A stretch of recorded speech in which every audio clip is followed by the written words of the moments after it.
and a very warm welcome. My name's Ian Mack and welcome to another Opera Stories. In this opera story we're going to be discussing the opera Eugene Onegin,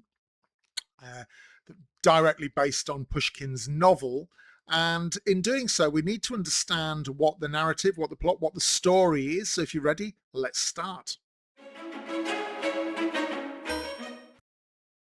The opera Eugene Onegin, it's a three-act opera by Tchaikovsky, and it premiered in Russia in 1879, actually in Moscow. It was premiered by the students of the Moscow Conservatory. It captures themes of youthful passion, regret, lost opportunities, and unfulfilled love, reflecting Pushkin's original tone from his novel, whilst infusing Tchaikovsky's personal sensitivity. The general plot of the opera then, well, in the Russian countryside, the young and idealistic Tatiana Larina falls in love with the aloof Eugene Onegin. She writes him a heartfelt letter confessing her feelings, but he coldly rejects her, warning her he is not suited for marriage. Later at a party, Onegin flirts with Tatiana's lively sister Olga to tease his friend Lensky, who is engaged to her. This sparks a duel between the men, and Onegin kills Lensky, shattering their circle of friends. Years later in St. Petersburg, Onegin encounters Tatiana again, now a poised, elegant woman married to Prince Gremin. Realizing too late that he truly loves her, Onegin begs her to leave her husband. Tatiana admits she still loves him, but she refuses to betray her vows, leaving Onegin devastated and alone. The main characters in the opera then, well, Eugene Onegin, obviously the central character, a sophisticated and worldly aristocrat who is charming but emotionally detached. He rejects Tatiana's youthful love only to realise years later that he truly loves her, but by then it's too late, of course. Tatiana Larina, a shy, romantic young woman from the country, deeply emotional and idealistic. She falls in love with Onegin. Vladimir Lensky, a passionate young poet and Onegin's friend. Olga Larina, Tatiana's lively, flirtatious younger sister, more carefree and shallow than Tatiana. Prince Gremin, Tatiana's older husband, a noble general. His dignified aria about mature love contrasts with Onegin's impulsive passion. Madame Larina, Tatiana and Olga's mother, a warm, practical matron. And Filipievna, Tatiana's elder nurse. She acts as Tatiana's confidant and a voice of reason in the opera.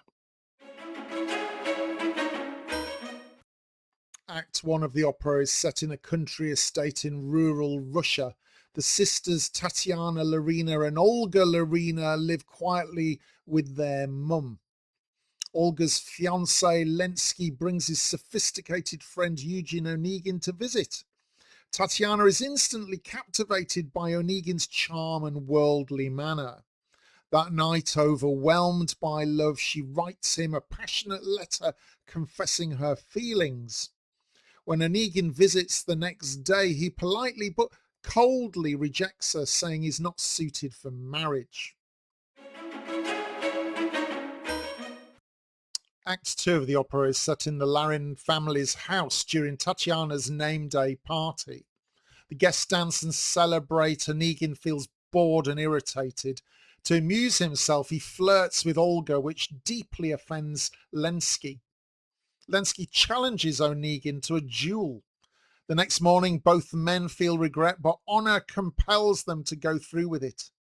Onegin shoots and kills Lensky in the duel.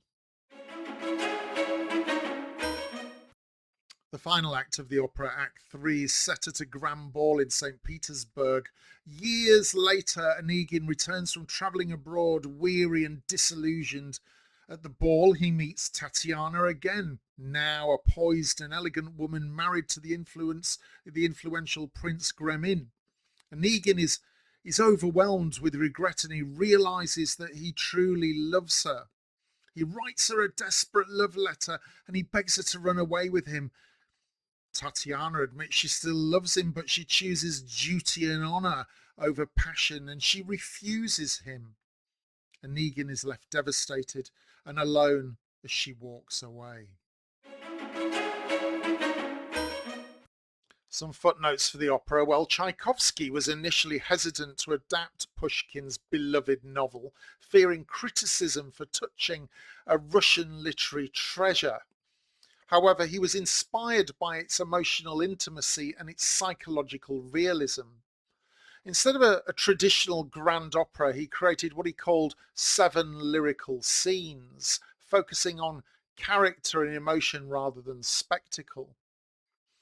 The opera premiered modestly with conservatory students before quickly becoming a staple of the Russian repertory. Today, it's one of the most frequently performed Russian operas worldwide. Eugene Onegin stands out for its lyricism, its nuanced psychology, and its emotional depth. Perhaps we could describe Eugene Onegin as a morality tale. There's certainly key lessons there for people who hesitate. The grass is not always greener either. Anyway, it is an extremely popular opera. It continues to be performed worldwide, and if it's on at a theatre near you, it's well worth your time and your effort. Another opera story in the bag, and until next time, my name is Ian Mack. Don't forget to like and subscribe, and until the next opera story, remember, time is knowledge.